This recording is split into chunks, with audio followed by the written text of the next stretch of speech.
جمہوریت کے حوالے سے سوال ہے کہ جو اس کے حق میں جو ایک آیت بیان کی جاتی ہے سورہ شورا کی. ایک تو یہ کہ اگر سیاق و سباق میں دیکھا جائے تو اس آیت میں اہل ایمان مخاطب ہیں کہ وہ اپنے معاملات میں اپنے مشورے سے طے کرتے ہیں، جبکہ ہمارے ہاں جمہوریت میں تو جو غیر مسلم ہیں ان کا بھی ووٹ لیا جاتا ہے اور ان کے ووٹ کی حیثیت وہی ہے جو مسلمانوں کے ووٹ کی ہے. تو پھر اس آیت کا اس جمہوریت پہ یعنی اس طریقے پہ اس اطلاق نہیں ہو سکتا. اور دوسرا اس میں سوال یہ ہے کہ جو مشورہ ہے وہ اس کی یعنی وہ مشورہ تو اس لیے کیا جاتا ہے تاکہ کسی اتفاق پر پہنچا جا سکے، یعنی جو بھی اختلاف ہے اس کو ختم کیا جائے اور کسی ایک بات پہ سب لوگ پہنچ جائیں. جبکہ جمہوریت میں ایسی کوئی کوشش نہیں کی جاتی کہ ہم اتفاق تک پہنچ سکیں. اس میں تو سب کی رائے لے لی جاتی ہے اور اکثریت کی بات مان لی جاتی ہے. تو ویسی کوئی مشورے والی کوئی بات اس میں ہوتی نہیں ہے.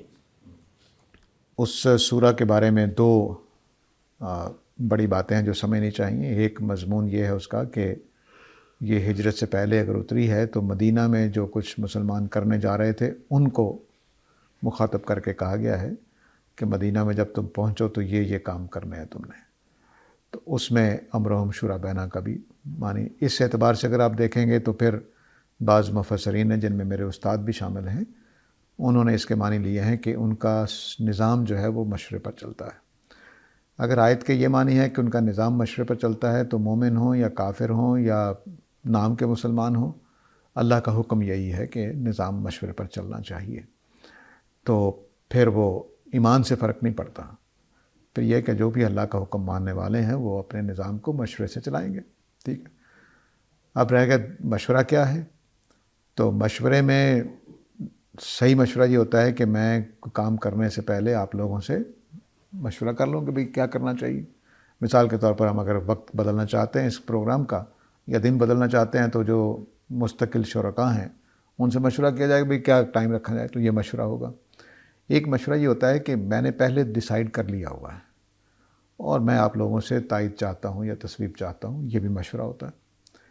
یہ بھی مشورہ ہوتا ہے کہ ہم کوئی رائے لینے کا ہاتھ کھڑا کر لیں یا پرچیاں ڈال لیں کہ بھئی بتاؤ کتنے لوگ اس حق میں ہیں، تو ہم نے ہاتھ کھڑے کر لیے، یہ بھی مشورہ ہے.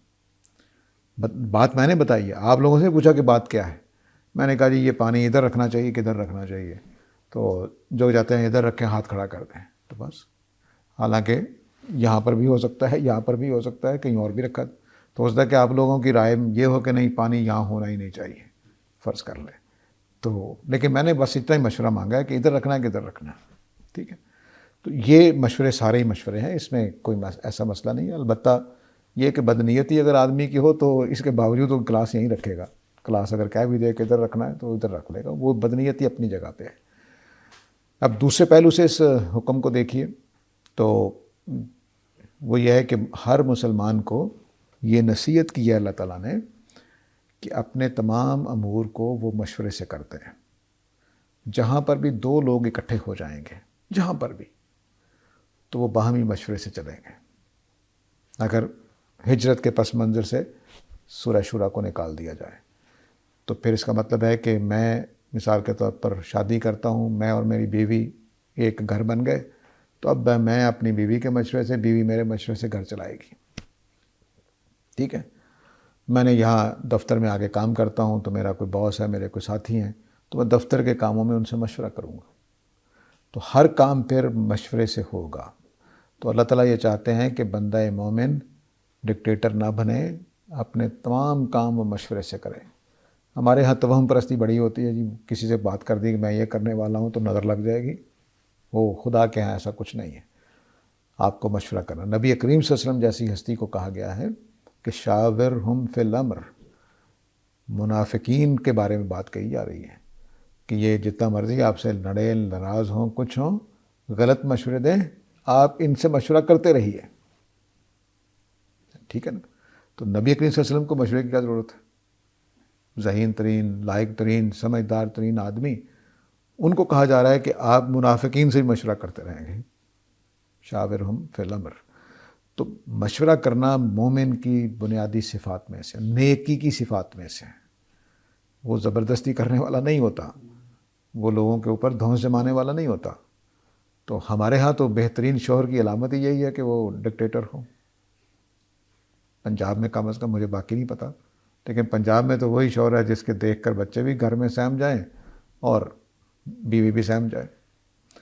تو یہ جو ہے تصور، یہ قرآن مجید کا نہیں ہے۔ قرآن مجید چاہتا ہے کہ میں اور آپ اپنے گھر بار، کاروبار، اپنے معاملات، جہاں پر بھی دو لوگوں کا مسئلہ آ گیا ہے، ہاں میں اپنے بارے میں ہو سکتا ہے کسی سے مشورہ نہ کروں، کوئی ذاتی مسئلہ ہے میرا، کہ مثال کے طور پر کپڑے کون سے پہننے ہیں یا بال کس طرح کے بنانے ہیں، کس حجام کے پاس جانا ہے، کوئی مسئلہ نہیں، کوئی مشورے کی ضرورت نہیں۔ لیکن جیسے ہی دو بندوں نے ایک مل کر کام کرنا ہے تو اب مشورہ لازم ہے۔ اس اعتبار سے وہ حکومت میں ہوں، گھر میں ہوں، بازار میں ہوں، سڑک بنا رہے کام کر رہے ہوں، کوئی دیوار کھڑی کر رہے ہیں اور ساتھ ہمسایہ ہے، سب مشورے سے اسے پوچھ کر چلیں گے کہ بھئی میں یہ دیوار بنانے لگا ہوں، آپ کو کوئی تنگی مسئلہ تو نہیں، مجھے اجازت دیجیے، میں دیوار بنانا چاہتا ہوں۔ اس وجہ سے حق شفا کا ایک بڑا مشہور ہمارے یہاں فقہ میں مسئلہ بن جاتا ہے کہ ہمسائے سے کیا کیا چیزیں پوچھنی چاہیے۔ بیچنا بھی ہے تو آپ ہمسائے کو پہلے پوچھیں گے کہ بھئی خریدنا ہے، کیوں؟ کیونکہ اس کا اور میرا ہمسائیگی ہے، اس کو مشورہ لینا چاہیے اس کا کہ کیا کرنا ہے۔ تو یہ وہ ساری چیزیں ہیں جو مشورے کے تحت آ جاتی ہیں۔ اس میں بھی ظاہر ہے کہ مشورہ تو ہمیشہ ہی کئی قسم کا ہے، مشورے کو نہیں ہم روک سکتے۔